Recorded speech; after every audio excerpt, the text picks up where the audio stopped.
గూడూరు ప్రవీణ్ గారు, నీ దగ్గర డబ్బులుంటే నీ దగ్గర పెట్టుకో, కానీ ఈ సమాజం నుంచే నువ్వు ఎదిగినవనేటువంటి విషయం మాత్రం మర్చిపోకు. మరి గోలి వెంకటరమణ గారు అధ్యక్షుడు కదా, నువ్వు కూడా అడ్హక్ కమిటీ మెంబర్. మీ నాన్న చచ్చిపోయింది కూడా నీకు తెలియదా? అడ్హక్ కమిటీ మెంబర్ ఉన్నటువంటి మంచసీన్ వాళ్ళ నాన్న చనిపోయింది మంచసీన్కు తెలియదా అని నేను అడుగుతున్నా.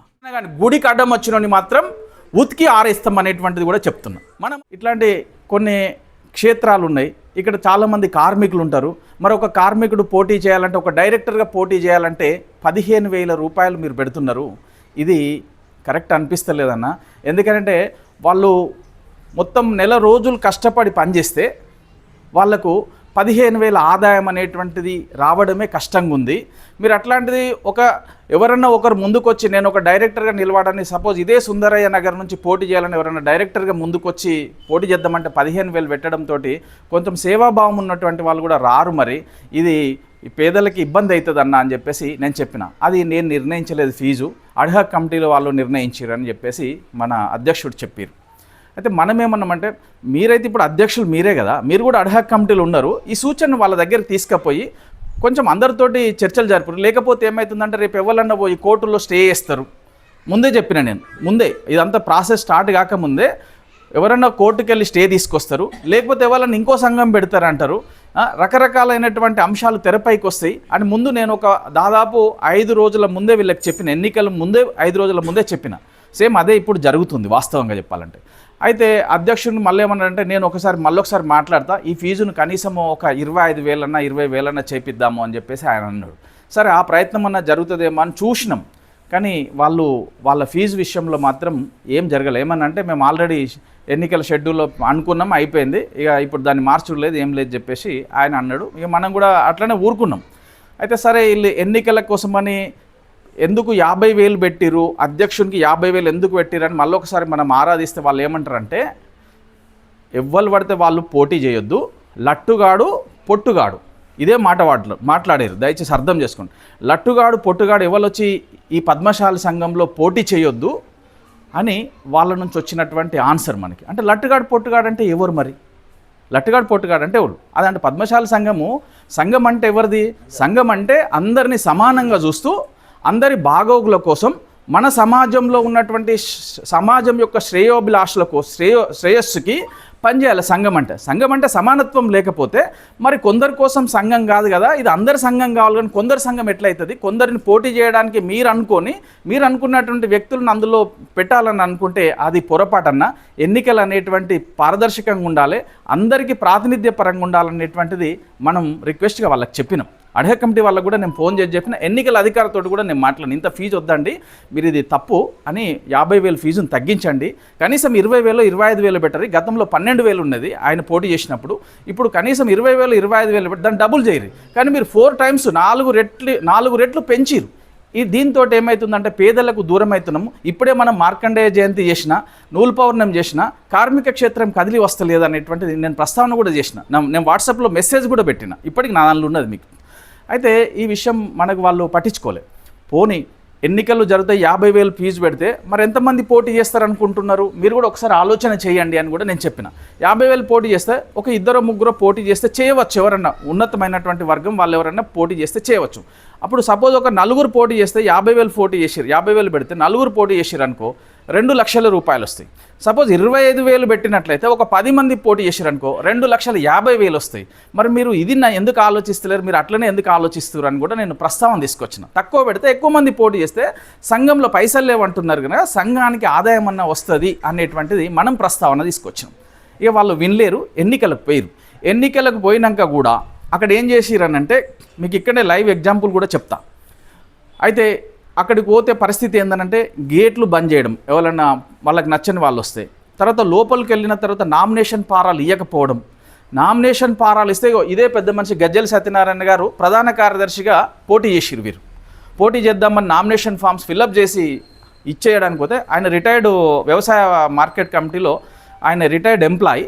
ఆయన నా టైం అయిపోయింది కదా, కనీసం సంఘం కన్నా నా ఉన్న సమయాన్ని కొంచెం వెచ్చేసి సంఘం కన్నా ఏమన్నా ఉపయోగపడుతుందనే ఆలోచనతో మంచి ఉద్దేశం కొద్దీ వాళ్ళు వచ్చారు. అయితే నామినేషన్ ఫామ్ సబ్మిషన్ చేద్దామని పోయేటప్పుడు ఆయన చేతిలోకి వెళ్ళి కొంచుకొని నామినేషన్ పత్రాలు ఒక వ్యక్తి చింపేసిండు. ఇది ఇట్లా జరుగుతూ ఉన్నదన్నమాట. దీన్ని చేసినప్పుడు మనం ఏమన్నామంటే, మళ్ళీ మీరు ఇంత దారుణంగా నామినేషన్ వేయనియరు, గేట్లు బంద్ చేస్తారు, నామినేషన్ ఫారాలు చింపుతారు. ఇది ఎన్నికలు సవ్యంగా అనిపిస్తలేదు అనే ఉద్దేశంలో మన ప్రకాష్ అన్నను కోడం రవి అన్న వీళ్ళిద్దరు కలిసి కోర్టులో పిటిషన్ వేసారు. జిల్లా కోర్టులో పిటిషన్ వేసినాక ఎన్నికలు వాయిదా వేసింది మీ అందరికీ తెలుసుగా. ఎన్నికలు వాయిదా వేసింది, చర్చలు జరపమని చెప్పేసి లాస్ట్కి కోర్టు పోస్ట్ పోన్ అవుతూ ఉంటుంటే చర్చలు జరపమని చెప్పేసి గౌరవ జిల్లా జడ్జి గారు చెప్పారు. చర్చలు జరపమనంటే ఫస్ట్ రోజు ఆ రోజు 3:30కి కోర్టులో జడ్జి గారు ఏమన్నారంటే 3:30కు వాళ్ళు జడ్జిమెంట్ కాదు సూచన చేసిరు. వాళ్ళ తరపు 3 అడ్వకేట్లు ఉన్నారు, మన తరపు ఒక అడ్వకేట్ ఉన్నారు. ఇది సున్నితమైనటువంటి కుల సమస్య కనుక మీ కుల సమస్యను మీరే పరిష్కరించుకుంటే బాగుంటుందని ఆ జడ్జి గారు ఒక దూరదృష్టితోటి వారు చెప్పారు. అది ఇద్దరు కూడా అడ్వకేట్స్ ఒప్పుకున్నారు. అటువైపు సీనియర్ కౌన్సిల్ కోడం సురేష్ గారు ఉండే, కోడం సురేష్ గారిని ఫస్ట్ చెప్పి ఏమంటే మీరు ఇంత వయసులో పెద్దవారు ఉన్నారు, వాళ్ళంతా చిన్నపిల్లలు, కనీసం మీరైనా ఈ ప్రతిపాదన ఎందుకు తీసుకోలేకపోయారు, కనీసం ఇప్పటికైనా మీరు చర్చలు జరుపుతారా అని చెప్పేసి వారిని అడిగితే వారు ఏమన్నారంటే చర్చలు జరపడానికి మేము సుముఖమే అని చెప్పేసి కోడం సురేష్ గారు అన్నారు. తర్వాత ఈ ఉతల్ వైపు అడ్వకేట్ను కూడా అడిగితే మీరు చర్చలు జరుపుతాం మేడం, మీరు ఎట్లా అంటే అట్లా మాకు మేము ఆల్రెడీ ముందే చర్చలు జరుపుదామన్నాం, వాళ్ళు ఒప్పుకోకపోతే ఇక్కడ దాకా వచ్చింది సమస్య అని చెప్పేసి చెప్పిన తర్వాత 3:30కి జరిగింది ఇది కోర్టులో. తర్వాత 6 గంటలకి చర్చలు పెట్టుకుందామని ఆ ఇద్దరు అడ్వకేట్లు అనుకున్నారు. కానీ అక్కడి నుంచి సమాచారం అనేటువంటిది 7:25 వరకు కూడా ఎక్కడ చర్చలు జరుపుతారు, ఎన్ని గంటలకు చర్చలు జరుపుతారు అనేటువంటి సమాచారం మన అడ్వకేట్కి ఇవ్వలే. కానీ అక్కడ జరిగింది ఏంటంటే సిరిసిల్ల చేనేత వస్త్ర వ్యాపార సంఘ భవనంలో వాళ్ళు ఆల్రెడీ 6 గంటల నుంచి 7:10 నిమిషాల వరకు అక్కడ కూర్చున్నారు. చర్చలు అనేటువంటి మనకు సమాచారం ఇవ్వలేరు వాళ్ళు. మళ్ళీ ఆ చర్చలు అనేటువంటి ఏముంటుంది, అటొక్క 5 మందో ఇటొక్క 5 మందో ఉంటారు, 40 మంది ఉండరు కదా. వాళ్ళు ఏం చేశారంటే వాళ్ళు పోటీ చేసిన డైరెక్టర్లను ఇంకెవరెవరినో అందరూ పిలిచాడు కూర్చుని 40 మంది జమ అయ్యారు. మనకు వాట్సాప్లో మెసేజ్ చూసినాక చర్చలు ఇక్కడ వస్త్ర వ్యాపార సంఘంలోనే అడ్వకేట్ గారు మరి ఏమైంది చర్చలు అంటారు, మరి చర్చలకు మాకు పిలుస్తలేరు ఏందని మనం అడిగితే నేను ఒకసారి అక్కడికి వెళ్ళి మీకు సమాచారం ఇస్తా అంటే 7:25 వరకు అక్కడికి వారు వెళ్ళినాగానే మనం కూడా అక్కడికి వెళ్ళినాం వస్త్ర వ్యాపార సంఘ భవనం. 7:25 వరకు వెళ్తే ఏమైంది, అక్కడ మొత్తం గేట్లకు తాళం వేసుకున్నారు, పోతురు ఒక్కొక్కరు. అక్కడ ఆల్రెడీ 7 ఉన్నారు. ఒకటి మంచ శ్రీనివాస్ గారు, రాపేల్ లక్ష్మీనారాయణ గారు, బొల్లి రామ్మోహన్, తర్వాత మేనర్ రవి, ఆ చర్చలు జరుపుదాం అనుకునేటువంటి వ్యక్తులలో వీళ్ళు కూడా ఉంటారనమాట. అయితే అడహ కమిటీలో కూడా వీళ్ళు ఉన్నారు. అయితే వాళ్ళు అక్కడ చేసింది ఏంటంటే చైర్లో అడ్వకేట్ను కూర్చుండబెట్టారు వాళ్ళ సైడు, అటు సైడు ఒక 40 మంది అటు కూర్చున్నారు, ఇటు సైడ్ చైర్లు వేసేసి ఎవరు లేరు, ఇటు సైడ్ అన్ని ఖాళీ కుర్చీలు పెట్టారు. అంటే దీంతో మీకు ఏమర్థమైంది అని అంటే మీరేమర్థం చేసుకోవాలంటే మేము చర్చలు జరపడానికి వాళ్ళని రమ్మన్నాము, మనకు సమాచారం ఇవ్వకుండా మేము చర్చలు జరపడానికి రమ్మన్నాము, వాళ్ళు చర్చలకు రాలేదు అనేటువంటిది కోర్టుకు తెలియడానికి వాళ్ళు చేసినటువంటి ఒక సన్నివేశం అది. అయితే మనం ఏం చేసినాము 7:25, 7:30 మధ్యలో మనం అక్కడికి చేరుకున్నాం. అడ్వకేట్తో పాటు మనం అక్కడ చేరుకున్నప్పుడు గేటుకు తాళం వేసి ఉన్న పెద్ద మనుషులు అందరూ బయట ఉన్నారు కనుక వాళ్ళని అడిగినాం, అన్న చర్చలు అంటే మరి మాకు సమాచారం 7:25కి ఇచ్చిర్రు, మేము 5 నిమిషాల్లో ఇక్కడికి వచ్చినాము, వస్తే మరి మీరు చర్చలు జరపకుండా ఎందుకు వెళ్ళిపోతున్నారు అని చెప్పేసి మాట్లాడుతుంటేనే ఇక మనం ఏం చేసినామనంటే వాళ్ళు ఆల్రెడీ గేటు తాళం వేస్తున్న చూసి మనకు అర్థమైంది వీళ్ళు చర్చలు జరపడానికి సుముఖంగా లేరు అనేటువంటిది మనకు అర్థమైంది కనుక వాళ్ళ అడ్వకేట్ కూడా ఉన్నాడు. మనం ప్రెస్ వాళ్ళని పిలిచి మనం ఏం చెప్పినంటే మేము చర్చలకు వచ్చినాము, వాళ్ళు చర్చలు జరపకుండా గేటుకు తాళం వేసుకొని వెళ్ళిపోతున్నారు. అక్కడ అడ్వకేట్కి అర్థమైంది మనం కూడా తెల్లారితే కోర్టుకి మనం కూడా ఇవ్వచ్చు అనేటువంటి ఆలోచన కొద్దీ మనం కూడా ఎవిడెన్స్ క్రియేట్ చేసినాం. వాళ్ళకి అది అర్థమైపోయి ఏం చేశారంటే 2వ రోజు చర్చలు అని చెప్పేసి మళ్ళీ వాళ్ళ అడ్వకేట్ 2వ రోజు చర్చలు ఉంటాయని మళ్ళీ తెల్లారి 12 గంటలకి ఫోన్ చేసిండు. ఎక్కడ అనంటే మళ్ళీ అదే సిరిసిల్ల చేనేత వస్త్ర వ్యాపారం అనేది నామినేషన్ ఫామ్లో అసలు ఎక్కడ కూడా ఓటర్ లిస్టును జతపరచమని ఎక్కడ లేదు నామినేషన్ ఫామ్తో పాటు. కానీ ఈయన ఇంటలేడని చెప్పేసి ఆయనది అదొక నిబంధన పెట్టి ఆయన ఎన్నికల నామినేషన్ను స్క్రూటినీలోకి వెళ్ళి తప్పించేసారు. అసలు సభ్యత్వాలు తీసుకున్నది నేను ముందే చెప్పిన మన యాక్చువల్గా సంఘం పేరు ఏంటంటే పద్మశాలి సంఘం మార్కండేయ వీధి సిరిసిల్ల 1455/1982 దాని రిజిస్ట్రేషన్ నెంబర్. అయితే సభ్యత్వాలు తీసుకున్నది కరెక్ట్ తీసుకున్నారు. వాళ్ళు ఏమని తీసుకున్నారు, పద్మశాల సంఘం సిరిసిల్ల పేరుతోటే సభ్యత్వాలు తీసుకున్నారు. ఎన్నికలు జరిపింది మాత్రం ఇంకో సంఘానికి, ఒక పేరు మీదనేమో మన దగ్గర సభ్యత్వాలు రుసుము తీసుకొని ఇంకో సంఘానికి ఎన్నికలు జరిపారు. ఇగో మీకు చూపెడతా. దీని పేరు పద్మశాల సంఘం సిరిసిల్ల, ఇది సభ్యత్వ కార్డులన్న. పద్మశాల సంఘం సిరిసిల్ల సభ్యత్వ కార్డు ఒక వ్యక్తిది. ఇక ఓటర్ లిస్టు, ఇదంతా ఓటర్ లిస్టు ఇట్లా చాలా ఉంటుంది, బంచ్ ఉంటుంది. ఇది పద్మశాల సంఘం సిరిసిల్ల, ఇప్పుడు పైన ప్రకాశం ఏముంది, పద్మశాల సంఘం సిరిసిల్ల ఓటర్ లిస్టు ఈ సభ్యత్వ కార్డులు కరెక్ట్గా ఇచ్చిరు వాళ్ళు. కానీ ఎన్నికలకు పోయేటప్పుడు తప్పు చేసిరు. ఇగో పట్టణ పద్మశాల సంఘం సిరిసిల్ల, ఎన్నికల నిబంధనల పట్టణ పద్మశాల సంఘం సిరిసిల్ల. ఇగో ఇది కూడా చూడండి, రిసిప్టు పట్టణ పద్మశాల సంఘం సిరిసిల్ల. ఇగో పట్టణ పద్మశాల సంఘం సిరిసిల్ల వీరిదే నామినేషన్ ఫామ్ వీరు వేసినప్పుడు వీరిది వాళ్ళు కోర్టుకు సమర్పించింది నేను చెప్తున్నా. పట్టణ పద్మశాల సంఘం సిరిసిల్లతోటి ఎవరైతే పోటీ చేస్తారో నామినేషన్ పత్రంతో పాటు పోటీ చేసే అభ్యర్థి యొక్క ఫీజు రిసిప్ట్ ఇది 40,000 ఈయన కట్టిరు. 40,000 రిసిప్ట్ పట్టణ పద్మశాల సంఘం పేరు మీద తీసుకున్నారు. ఇంకొకటి అప్లికేషన్ ఫామ్ నామినేషన్ వేయడానికి పోటీలో ఉండే అభ్యర్థులు నామినేషన్ వేసేది కూడా పట్టణ పద్మశాల సంఘం. చూడండి, చూసిరుగా. అంటే దీంతో మీకు ఏమర్థమైంది? పద్మశాల సంఘం సిరిసిల్ల అనేటువంటిది registered society, registrar of society దగ్గర రిజిస్ట్రేషన్ అయింది పద్మశాల సంఘం సిరిసిల్ల. కానీ ఓటర్లు లేనటువంటిది, సభ్యులే లేనటువంటి రిజిస్టరే కానటువంటి సంఘానికి పట్టణ పద్మశాల సంఘంకు వాళ్ళు ఎన్నికలు నిర్వహించారు. ఇది మనం కంప్లైంట్ కూడా చేసినాం, పోలీస్ స్టేషన్లో కంప్లైంట్ చేసినాం. చీటింగ్ చేసిరు మన అందరినీ. అంటే వాళ్ళు ఏమనుకున్నారంటే వీళ్ళు అట్టుగాళ్ళు పుట్టగాళ్ళతోటి ఏం చేస్తారు అనుకున్నారో, లేకపోతే దీని మీద పరిజ్ఞానం లేదో మనకు తెలియదు. కానీ నేను అడుగుతున్నా, మీరు చేసిన ఎన్నికల అనేటువంటి అప్రజాస్వామికంగా చేసిరు. ఎన్నికలలో ఒక పద్ధతి లేదు, అక్రమంగా వీరి యొక్క నామినేషన్ను తిరస్కరించిరని మనం పబ్లిక్గా మీ అందరికీ చెప్తున్నాం అనమాట. ఇంకొకటి ఏంటంటే, మనము ఒక సంఘం పేరు చెప్పి ఇంకో సంఘానికి ఎన్నికలు చేసిరని పోలీస్ స్టేషన్లో కూడా కేసు ఫైల్ చేయమని ఇచ్చినాం. సొసైటీ ఆఫ్ రిజిస్ట్రార్ కరీంనగర్లో కూడా ఇచ్చినాం. అంటే వీళ్ళకు ఒక లెక్క లేదు, పత్రం లేదు, వాళ్ళ ఇష్టం వచ్చినట్టు జరిగినటువంటి ఎన్నికలు అనేటువంటిది మీ ముందు నేను ఈ ప్రస్తావన తీసుకొస్తున్నా. అయితే ఇప్పుడు నా పేరు మోరశ్రీను, అన్న పేరు మాదాశ్రీను ఉన్నారు, ఇంకో అన్న వెంగళశ్రీను అని ఉన్నారు. మేము ముగ్గురం శ్రీనివాసులమే. కానీ ముగ్గురం ఒకటైతామా అన్న? కాము కదా, ఒక ఇంటి పేరు ఉంటుంది. అందుకే నేనేమంటున్నా, రిజిస్టర్ అయింది పద్మశాల సంఘం, రిజిస్టర్ కాంది పట్టణ పద్మశాల సంఘం. మనం ఒక బ్యాంకులో అకౌంట్లో డబ్బులు వేయాలంటే శ్రీనివాస్ అకౌంట్లో డబ్బులు వేస్తుంటే ఏ శ్రీనివాస్ అని అడుగుతారా? అడిగరా? మరి పద్మశాల సంఘం పట్టణ పద్మశాల సంఘం అనేటువంటిది వేరు, చట్టరీత్యా అది చెల్లదు అనేటువంటి దీన్ని బేస్ చేసుకొని మనం కోర్టులో వేసినాం. అయితే ఈ సంఘంలో వీళ్ళు కోర్టులో మనం కేసు వేసినప్పుడు ఏమైందనంటే, వీళ్ళు ఏకగ్రీవం కొన్ని అయినటువంటి బొంగ ఇంకొక 5 వార్డుల్లో డైరెక్టర్ల పోస్టులు కూడా ఎన్నికలు జరగాల్సిందనేటువంటిది ఉంది. ఇవి ఇట్లనే ఉండగా మనం కేసు నడుస్తుండగానే వీళ్ళు హైకోర్టులో కేసేసి వచ్చారు. ఏమని వేసిరనంటే, మేము పదవి ప్రమాణ స్వీకారం చేసుకోవాలి, తర్వాత ఎన్నికలు ఈ స్టేను ఎత్తివేయమని అక్కడ వేసిరు. మనం కూడా అక్కడ కేసు వేయగానే వాళ్ళు విత్డ్రా చేసుకున్నారు హైకోర్టులో. మళ్ళీ ఇక్కడికి వచ్చింది జిల్లా కోర్టులో ఈ కేసు ఇట్లనే పెండింగ్ ఉంటే, మళ్ళీ ఎన్నికల అధికారి ఆయన ఏం చేస్తాడనంటే, అంటే ఈ సంఘంలో ఆయనకేం తెలియదు పాపం, కాకపోతే వెనకాల నడిపించేటోళ్ళు వేరే వ్యక్తులు కొంతమంది, ఒక 3-4 అందరు కూడా కాదు అందులో కూడా. అయితే వీళ్ళు ఏం చేసిరనంటే, ఈ పద్మశాల సంఘంకి ఎన్నికలు జరగకపోవడం వలన 3.5 సంవత్సరాల నుంచి లేదు, కానీ ఈ 10 రోజుల లోపల పద్మశాలి సంఘం అనేటువంటిది అస్తవ్యస్తంగా అయిపోతుంది.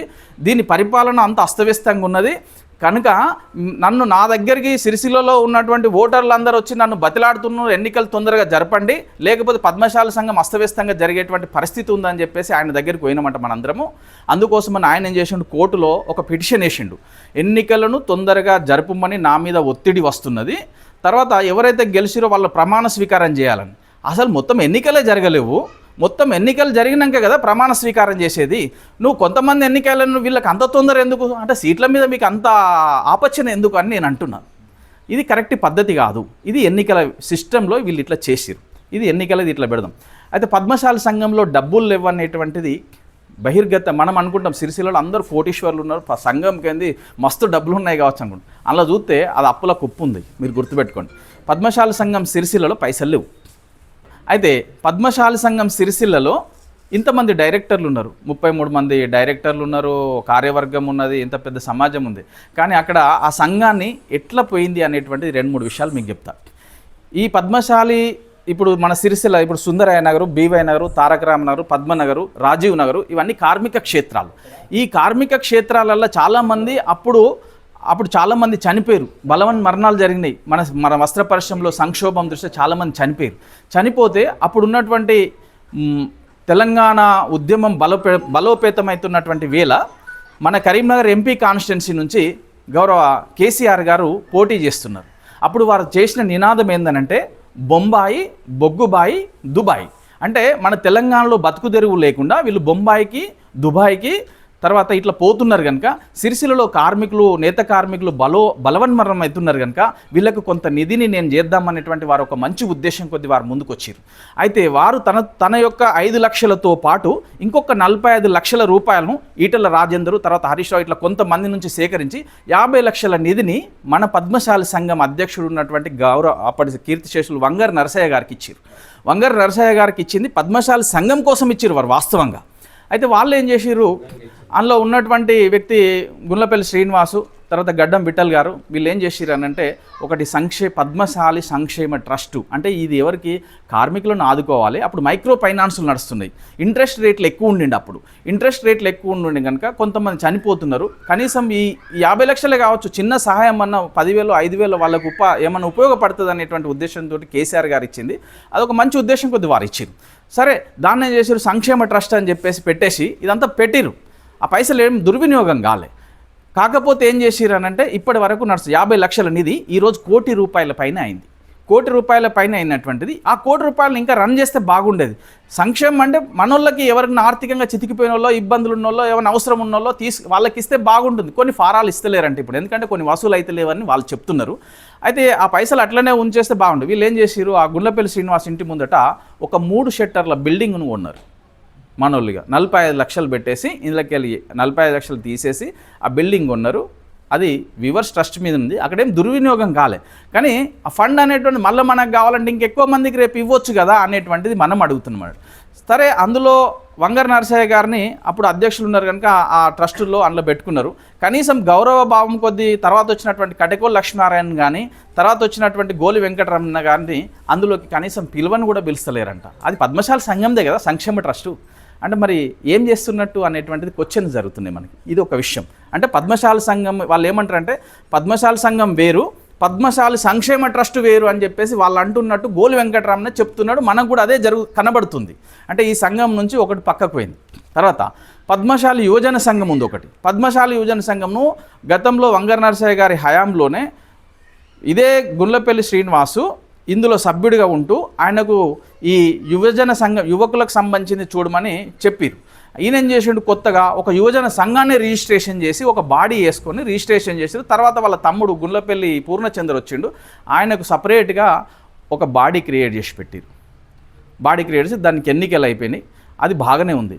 కానీ మొన్న మార్కండేయ జయంతి చేద్దామని చెప్పేసి కొంత ఫండ్ డబ్బులు లేవు, కొంచెం పైసలు అందులో ఉన్నాయి కదా కొన్ని ఈరి అని అంటే నీ సంఘం వేరు నా సంఘం వేరు. అంటే సంఘాలు ఇవ్వలు కాలు పెట్టుకొచ్చారు. అదే జాగాలో పద్మశాలి కళ్యాణ భవన సంఘాన్ని కూడా నిర్మించారు మనోళ్ళు.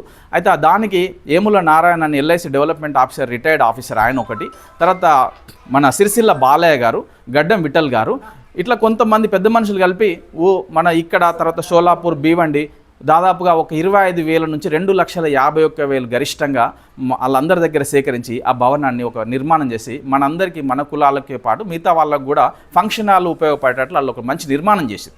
అక్కడి వరకు బాగానే ఉంది. కానీ అక్కడ ఏం చేశారు, భవన నిర్మాణ కమిటీ అని ఓన్లీ దాతలతోటి కమిటీ వేసుకొని పద్మశాలి సంఘంకు దీనికి సంబంధం లేదు, ఇది వేరు అది వేరు అని చెప్పేసి దానికి ఒక కమిటీ పెట్టుకున్నారు. అయిపోయిందా, ఈ జాగ గుంజుకున్నారు, బిల్డింగ్ కట్టుకున్నారు, ఈ సంఘం సంబంధం లేదని పెట్టారు. దాన్ని పద్మశాలి సంఘంకి ఇవ్వాలని ఇదే గుండ్లపల్లి శ్రీనివాస్ పద్మశాలి సంఘంలో ఉన్నప్పుడు ఆయన్నే చెప్పిండు.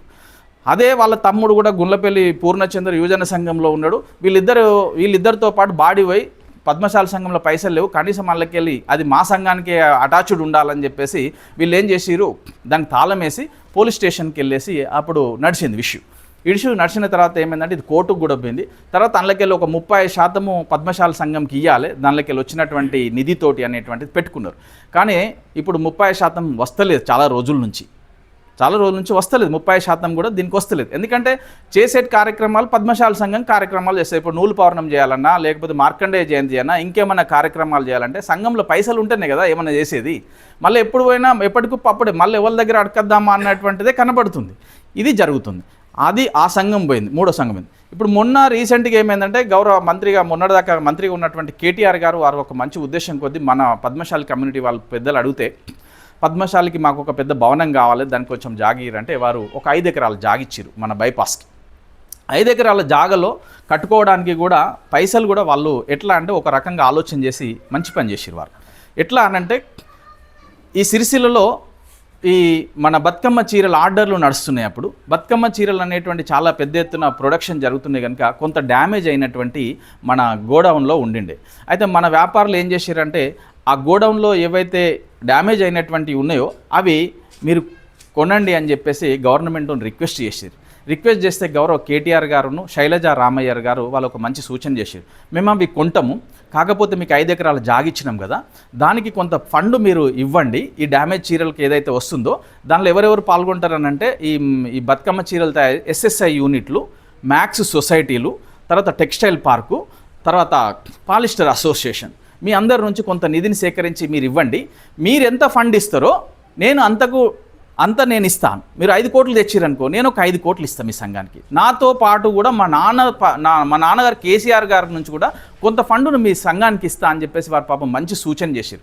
కానీ మనోళ్ళు ఏం చేసారో చెప్తా పాటు ఒక పాలిస్టర్ అసోసియేషన్ 85 లక్షలకి 65 లక్షలు పద్మశాల సంఘం అకౌంట్ ఒకటి ఓపెన్ చేసి 65 లక్షలు వాళ్ళు డిపాజిట్ చేసి పెట్టారు. అది అట్లనే ఉన్నది, అది ఏం మిస్యూజ్ కాదు. కాకపోతే మ్యాక్స్ సొసైటీలు SSI యూనిట్లు మంచి శ్రీనివాస్ దగ్గర ఉన్నాయి. ఆయన ఏమంటాడంటే ఆయన ఎంతనా 75 లక్షలు ఇవి కలెక్ట్ చేసిన ఆయన ఇంట్లోకెళ్ళి ఏమి ఇచ్చేది లేదు. అందరి దగ్గర అన్ని సొసైటీల నుంచి SSI యూనిట్ల నుంచి జమ చేసినటువంటి ఫండ్ ఆయన దగ్గర పెట్టుకొని ఆయనే ఫండ్ ఇయ్యడు. తర్వాత టెక్స్టైల్ పార్కు కూడా సుమారుగా 65 లక్షలు వాళ్ళు జమ చేసి వాళ్ళ దగ్గర పెట్టుకున్నారు. ఆ 65 లక్షలు వచ్చిన దాని మీదకి వెళ్ళి వాళ్ళు ఇంట్రెస్ట్ వస్తే వాళ్ళు టూర్ పోయారు, కానీ సంఘంకి మాత్రం రూపాయి రాలేదు. అయితే వీళ్ళు ఏమంటారంటే ఈ మంచి శ్రీనివాస్ ఏమంటారంటే వాళ్ళు టెక్స్టైల్ పార్క్ వాళ్ళు పైసలు ఇస్తే నేను ఇస్తా, ఆయన ఏమంటాడు మీరు ఇస్తే నేను ఇస్తా. ఇది ఎట్టి కాలేదు, ఈలోపు గవర్నమెంట్ పోయింది, మనకు పైసలు వచ్చింది లేదు పోయింది లేదు, అది అక్కడే 146 పిల్లర్లతో ఇంత ఎత్తున నిలబడి ఉందన్న. అది మనల యొక్క నిర్వాహకంతో ఇప్పుడు మళ్ళీ దాన్ని ఏమంటారంటే పద్మశాలి భవన సంఘం వేరు, పద్మశాలి సంఘం వేరు. ఎందుకంటే అది రేపు పూర్తయితే ఒక పెద్ద ఫంక్షన్ హాల్ సిరిసిల్లలో అవుతుంది, మంచి చాలా పెద్ద ఎత్తున ఉంటుంది. హాస్టల్ ఎవరైనా పూర్ పీపుల్ ఉంటే హాస్టల్ ఇక్కడ, ఎందుకంటే ఇప్పుడు ఇంజనీరింగ్ కాలేజ్ ఉంది, డిగ్రీ కాలేజీలు ఉన్నాయి కనుక కొంతమంది మన పేద పద్మశాలలు ఎవరైనా ఉంటే విద్యార్థులకు ఉపయోగపడుతుంది. కానీ అది 1 కోటి రూపాయల ఆదాయం వస్తుంది సంవత్సరానికి. ఆ ఫంక్షన్ సిరిసిల్లలో చాలా పురాతనమైనటువంటి టెంపుల్ మార్కండేయ స్వామి టెంపుల్. ఆ మార్కండేయ స్వామి టెంపుల్ను సరే మనం ఒక ఇల్లు కట్టుకోవాలనుకుంటే మన దగ్గర ఒక 25% ఎంతో కొన్ని డబ్బులు ఉంటే మనం ముందుకెళ్ళి ఇల్లు కట్టుకుంటాం, ఇది సహజంగా జరుగుతుంది. కానీ సంఘంలో రూపాయి పైస లేదు, దాన్ని ఆయన ఊలగొట్టిర్రు, రోడ్డు మీద పెట్టిర్రు. అప్పుడు మనోళ్ళు ఏం చేస్తారు, ఈ సంఘం గుడి కట్టాలని అంటే వాళ్ళ దగ్గర వీళ్ళ దగ్గర కొంత ఫోక్ చేసిరు, కొంతనే అంత కాదు కొంతనే వాళ్ళు బుద్ధి పెట్టినప్పుడు వేరు కొంత ఫోక్ చేసుకొచ్చిర్రు, సరే చేసిరు. కానీ ఆ గుడి మొన్న మేము ఎక్కడ మన నెహ్రూ నగర్లో ఇట్లనే మన వాళ్ళందరితోటి మీటింగ్ పెట్టేటప్పుడు అందులో చిల్క నారాయణ గారు అని ఒక పెద్ద మనిషి ఉంటారు, అంబా భవాని టెంపుల్ను ఆయన సొంత నిధులతోటి కొంత దాతలతోటి సేకరించి ఒక మంచి గుడి కట్టిరు వారు. ఆ పెద్ద మనిషి ఏమన్నారంటే ఒక మంచి సూచన చేసాడు మనకి. యాక్చువల్గా గుడిని ఎప్పుడు కూడా ఉన్న పలంగా కూలగొట్టద్దంట. ఆ గుడి అట్లనే ఉండేటప్పుడు గుడి చుట్టూ మొత్తం నిర్మాణం అయిపోయిన తర్వాత, ఎందుకంటే గుడి మొత్తం నిర్మాణం అయిపోయిన తర్వాత లోపల గుడి గోడలు అనేటువంటి జీర్ణోద్ధారణ చేయాలి. ఇది వారు చెప్పినటువంటిది. ఎందుకు అని నేను అడిగితే ఆయన ఏమన్నారంటే పూర్వము ఎవరైతే అప్పుడు ఉన్నటువంటి సాధువులు కావచ్చు లేకపోతే మహాత్ములు కావచ్చు, ఒక మంత్రబలం యంత్రబలంతో అక్కడ ఒక కింద యంత్రం ఉంటుంది, ఆ గుడికి బలము కానీ వచ్చేటువంటి వాళ్ళకు ఒక ఆకర్షణ శక్తి కానీ కింద ప్రతిష్ఠితమైనటువంటిది ఉంటుంది. దాన్ని కూడా వీళ్ళు ఆలోచన లేకుండా ఉన్న పలంగా మొత్తం కూలగొట్టి దాన్ని ఖరాబ్ చేసిర్రు అనేటువంటిది విషయం మనకు బయటకు వచ్చింది. తర్వాత ఇంతమంది కోటీశ్వర్లు ఉన్నటువంటి సిరిసిల్లలో కోట్ల బిజినెస్లు చేస్తారు కదా మీ వాళ్ళు, ఇక గుడి కట్టుకునేటువంటి ఆలోచన మీకు లేదా, తెలివి లేదా అనేటువంటి విధంగా మనం కించపరిచేటువంటి మాటలు చాలా చోట్ల నుంచి వినబడుతున్నాయి అన్న. వింటురు చాలామంది చాలా చోట్ల అంటారు. మరి హోటల్లో ఛాయ్ తాగినప్పుడు టిఫిన్ సెంటర్ కానో ఇంకెక్కడెక్కడో మనల్ని వేరే కులపులు అంటున్నారు. ఇప్పుడే మనోళ్ళే మీకు విషయం చెప్పిన, లట్టుగాడు పొట్టుగాడు అని మనోడే కించపరుస్తున్నారు. మన కులపోడిని లట్టుగాడు పొట్టుగాడు అన్నప్పుడు మరి ఈ లట్టుగాడు పొట్టుగాడు మన కులపోడు అన్నప్పుడు బయట కులపోడు అనడానికి గ్యారెంటీ ఏముంది అంటారు కదా. గతంలో చూసినాం, మొన్నటి మీకు 2-3 ఎగ్జాంపుల్స్ చెప్తా. నేను వాళ్ళకి వ్యతిరేకమని కాదు, మన పద్మశాలి కులాన్ని ఎవరు ఎట్లా విమర్శిస్తారో దయచేసి మీకు 2-3 విషయాలు చెప్తా. పద్మశాలీలను మనోళ్ళే లట్టుగాడు పొట్టుగాడని మనోళ్ళే అవమానిస్తున్నారు, వేరే కులపోడు అనడానికి గ్యారెంటీ ఏముంది? మన సమాజాన్ని మనమే గౌరవించుకోకపోతే మరి మనోళ్ళని ఎవరు గౌరవిస్తారు? వీళ్ళందరూ ఎక్కడో దగ్గర బంధువులు ఉంటాం కదనే, స్నేహాలు ఉంటాయి మనకి. వీళ్ళందరూ వేరే వాళ్ళు కదా, పరాయి వారు కాదు కదా. లట్టుగాడు పొట్టుగాడు నామినేషన్ అయిన మీరు ఎవడు మాట్లాడినోడెవడు అని నేను అడుగుతున్నా. రెండో విషయం మాట్లాడతా. రెండో విషయం ఏంటంటే ఇదే వేరే కులపు వాళ్ళు మన కులాన్ని వాడుకొని వదిలేస్తున్నారు. ఎట్లా వదిలేస్తున్నారు అని అంటే ఎన్నికలప్పుడు విషయం చెప్తా. మొన్న సెస్ చైర్మన్ చిక్కాల రామారావు గారు గెలిచిన తర్వాత వారు ఏమన్నారో తెలుసా, పద్మశాలీలు నాకు ఓటేస్తే నేను గెలిచినా అనేటువంటి ఒక విషయం మాట్లాడారు. వారు ఆలోచన చేయకుండా చేసిరా, మరి ఏం ఉద్దేశపూర్వకంగా చేసిరో నాకు తెలియదు, ఆయనకే తెలియాలి. ఆయన ఏమన్నాడు, పద్మశాలి ఓట్లయితే నేను గెలిచినా అంటే, మరి తంగలపల్లిలో పద్మశాలీలు లేరా, నువ్వు అదే స్థానం నుంచి కదా నువ్వు డైరెక్టర్గా ఎన్నికైంది అని నేను అడుగుతున్నా. తంగలపల్లిలో 4,000-5,000 మంది పద్మశాలీలు ఉంటారు సుమారుగా, వాళ్ళందరూ ఓటేస్తేనే కదా నువ్వు గెలిచింది. మరి అట్లాంటప్పుడు నువ్వు ఎట్లా కించపరుస్తావు మా సంఘాన్ని, మా సమాజాన్ని, మా కులస్తులను అని నేను అడుగుతున్నా. ఇంకొక విషయం చెప్తా, మన సిరిసిల్లలో ఏం జరుగుతుందో చెప్తా. అన్ని పార్టీలు, నేను బీజేపీ అంటలే, కాంగ్రెస్ అంటలే, టీఆర్ఎస్ అంటలే, ఏ పార్టీడైనా సరే మన పద్మశాలీలను వాడుకుంటారు, వదిలేస్తారు, మనతోటి పని చేపిస్తారు, వాళ్ళు సీట్లు ఎక్కుతారు, గద్దెనెక్కుతారు, మన నెత్తి మీద ఎక్కి తొక్కుతున్నారు. దయచేసి అర్థం చేసుకోండి. గుడికి అడ్డం వచ్చినోని మాత్రం ఉతికి ఆరేస్తాం అనేటువంటిది కూడా చెప్తున్నాం మనమందరం కూడా. ఎందుకంటే గుడిని నడి రోడ్లో పెట్టేసి మనల్ని మందితోటి మాటలు అనిపించుకుంటున్నాము. ఆ గుడి నిర్మాణానికి, భగవంతుని యొక్క దానికి నిర్మాణం కోసం మనందరం సంకల్పం తీసుకొని గుడి నిర్మాణం చేయడంలో మీ అందరు భాగస్వామ్యం ఉండాలి. ఒక సామాన్యుని భాగస్వామ్యం, ఒక కార్మికుని భాగస్వామ్యం అందులో కల్పించాలని చెప్పేసి ఆ భగవంతుని కోరుకుంటూ మీ అందరి సహాయ సహకారాన్ని నేను ఈ విధంగా అభ్యర్థిస్తున్నాను. అయితే ఇంకొక విషయం చెప్తా మీకు. మన సిరిసిల్ల పద్మశాలి సంఘము మొన్న కోర్టుకి ఏం చెప్పిందంటే, వాళ్ళు ఎంత తప్పుడు చేసారు. ఇంకొక విషయం నేను ప్రస్తావిస్తాను, రెండే విషయాలు చెప్పి బంద్ చేస్తా. అయితే మొత్తము కొత్తగా 6,000 సభ్యత్వాలు వచ్చినాయి అన్న. 6,000 సభ్యత్వాలు అయితే పాత 3,800 చిల్లర ఉన్నాయి అనుకుందాం, 3,000 అనుకుందాం, 9,000 కదా. అందులో వాళ్ళు ఏం చెప్పారనంటే, మీరు ఎన్నికలు మనం ఏం చెప్పినామనంటే, ఈ ఓటర్ లిస్టు కూడా సరిగా లేదు, కనీసం దాన్ని చేయకుండా మీరు ఏం పని చేయకుండానే ఎన్నికలకు ముందుకెళ్ళిర్రు కనుక మేము అది వ్యతిరేకిస్తున్నామని చెప్పేసి మనం కోర్టులో పిటిషన్దారులు అందులో పెట్టిరు. వాళ్ళు ఏమని చెప్పారో తెలుసా, ఈ 9,835 మంది మేము ఓటర్ లిస్టు క్లీన్గా వెరిఫై చేసినాం, ఏ ఒక్కరు కూడా ఇలా చచ్చిపోయిన వాళ్ళు లేరు అని చెప్పారు. ఏ ఒక్కరు కూడా చచ్చిపోయిన వాళ్ళు లేరు అన్నారు. మనము ఒక వార్డులో, శివనగర్ వార్డులో ఉంటుంది అన్న వాళ్ళ వార్డులో, అయితే వాళ్ళని ఏమని చెప్పారంటే, అడ్హక్ కమిటీలో ఉన్నటువంటి మెంబర్సు 19 మంది ప్లస్ ఎన్నికల అధికారి మొత్తం కలిపి ఆ ఓటర్ లిస్టులో ప్రతి పేరు వెరిఫై చేసిరంట. అందరు బతికే ఉన్నారని చెప్పేసి వాళ్ళు వెరిఫై చేసి కరెక్ట్గా చూసుకొని ఎన్నికలకు పోయారట. అయితే మనం ఏం చేసినామనంటే, అందులో సుమారుగా ఒక్క శివనగర్ వార్డులో 30 మంది చచ్చిపోయారన్న. చాలామంది చనిపోయారు. అయితే వీళ్ళు చచ్చిపోయారు అనడానికి ప్రూఫ్ ఏముంది, మున్సిపల్ నుంచి డెత్ సర్టిఫికెట్లు తీసుకోవాలి, గవర్నమెంట్ నుంచి. ఆ డెత్ సర్టిఫికెట్లు కూడా 30 మంది మనం సంపాదించి పెట్టినాం, ఎందుకంటే కోర్టుకి ఇవ్వాలని చెప్పేసి.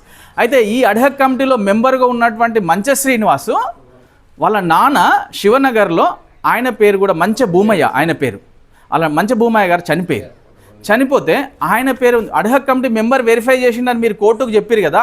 మరి ఇదే అడ్హక్ కమిటీ మెంబర్ ఉన్నటువంటి మంచసీన్ వాళ్ళ నాన్న చనిపోయింది మంచసీన్కు తెలియదా అని నేను అడుగుతున్నా.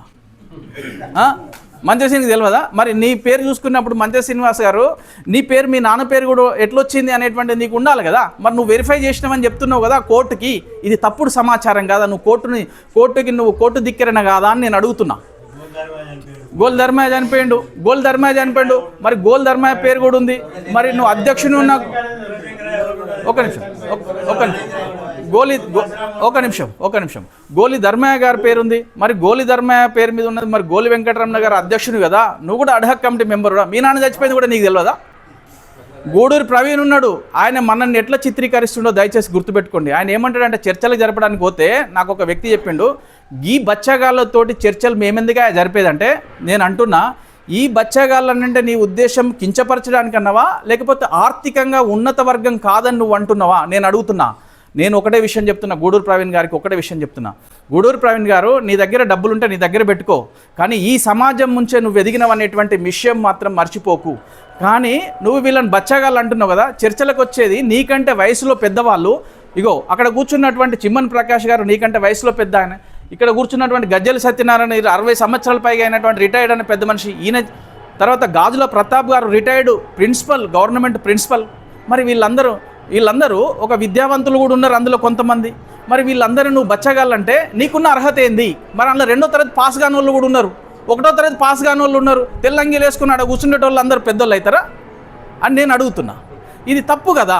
అంటే నువ్వు మన కార్మిక వర్గాన్ని, మన పద్మశాలీలని మీరు బచ్చగాళ్ళని అంటావు. మరి నేను అంటున్నా, నువ్వు ఊరి మీద పడి బతుకుతున్నావా అని నేను అడుగుతున్నా. ఎందుకు అని మీరు అడుగుతున్నారు కావచ్చు. నువ్వు పవర్లూమ్ కార్పొరేషన్కి చైర్మన్గా నిన్ను గౌరవ కేటీఆర్ గారు నీకు ఇచ్చిరు కదా, ఇచ్చితే నువ్వు ప్రమాణ స్వీకారం చేయడానికి నీ దగ్గర కోట్ల డబ్బులు ఉన్నాయి, జాగాలు ఉన్నాయి, నీకు ప్రమాణ స్వీకారం చేయడానికి డబ్బులు లేవా? ఇదే మన పాలిస్టర్ అసోసియేషన్ నుంచి డబ్బులు తీసుకుపోయి 15 లక్షలు తీసుకుపోయి ఆయన ప్రమాణ స్వీకారం చేస్తాడు. ఇది ఎంతవరకు కరెక్టు అని నేను అడుగుతున్నా. మరి నేను అనొచ్చు కదా, కానీ నేను అంటలేను.